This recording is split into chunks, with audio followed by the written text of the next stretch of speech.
What's going on, guys? Tyler here. We're going to talk about why you shouldn't wait to list your house until spring.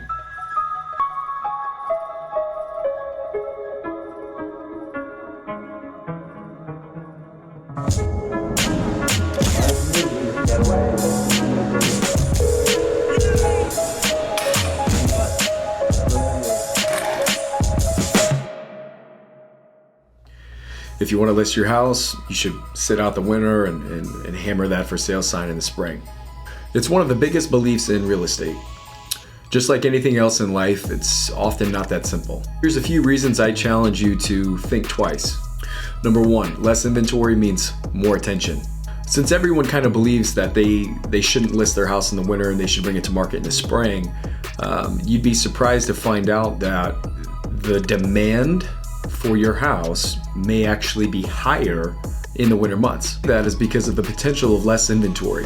And when I say potential, there is less inventory in the colder months. You see, everybody thinks that this is the best thing to do, that you should wait until top of the year, top of the second quarter, March, April, May. We continuously get more inventory as the summer approaches, and that's including spec homes and new construction. So if there's a strong demand like we have in our market right now, you'd be surprised at how higher in demand your house will be in the winter when there's less inventory. Number two, first quarter relocations. Larger companies tend to relocate or move a lot of their employees in the first quarter. Think or be thoughtful at what goes on during the winter. We've got school break. We've got a break in school where there's a few weeks the kids aren't in school. So a larger company may relocate somebody and they want to relocate their employees quick. So they'll put them on the shot clock, or they'll put them in a situation where they're up in a hotel. 9 out of 10 times, these families want to lock down a house right away. And if your house is on the market, you're going to get those showings. Number three, no looky-loos.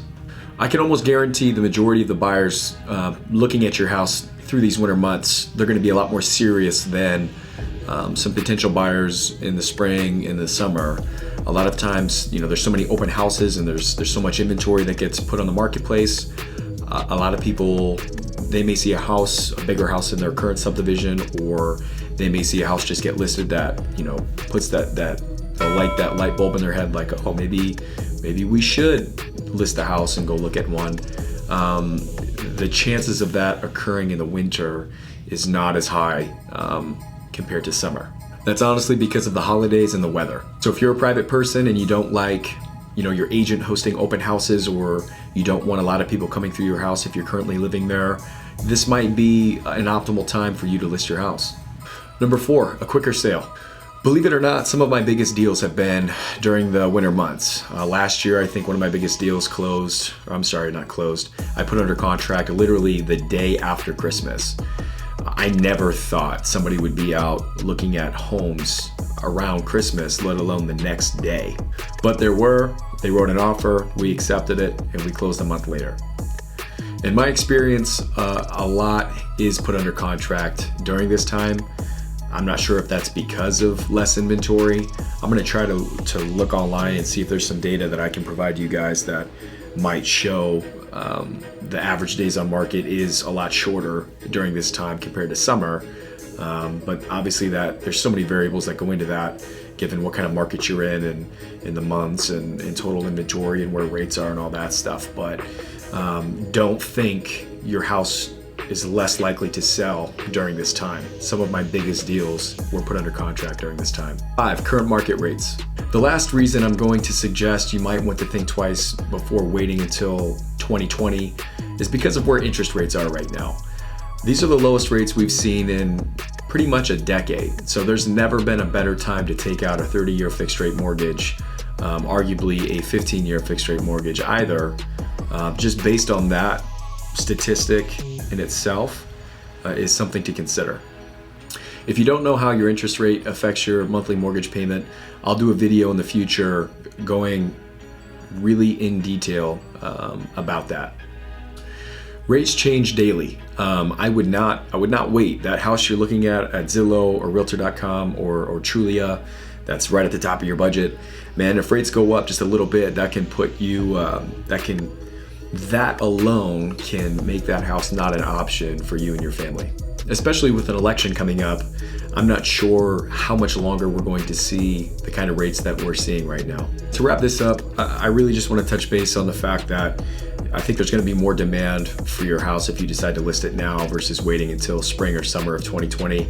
Just based solely on that, I think it's wise if the thought is even in your head that you want to sell or even buy, the combination of there being less inventory during this time, which arbitrarily gives your property the higher probability of more attention, thus increasing demand, is something to consider. You know, I would not, with an election coming up, I just would not wait if you want to upgrade. If there's a house that you like, I would take that step to get pre-qualified contingent on the sale of your home.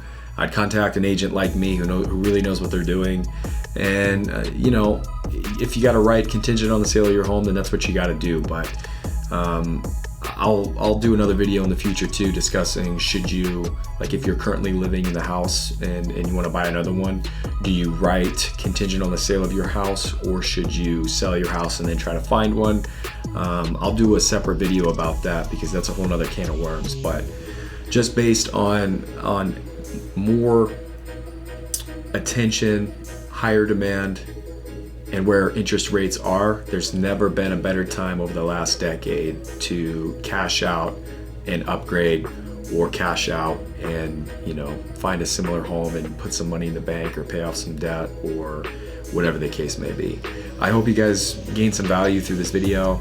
I'm doing my best to continuously pump out content that resonates with people or that's relevant. If there's anything in particular you have questions about, please, or you'd like to see me do a video about, please make some suggestions in the comment section down below. If you're watching this on YouTube, I'd really appreciate if you could hit the thumbs up button or drop a comment there.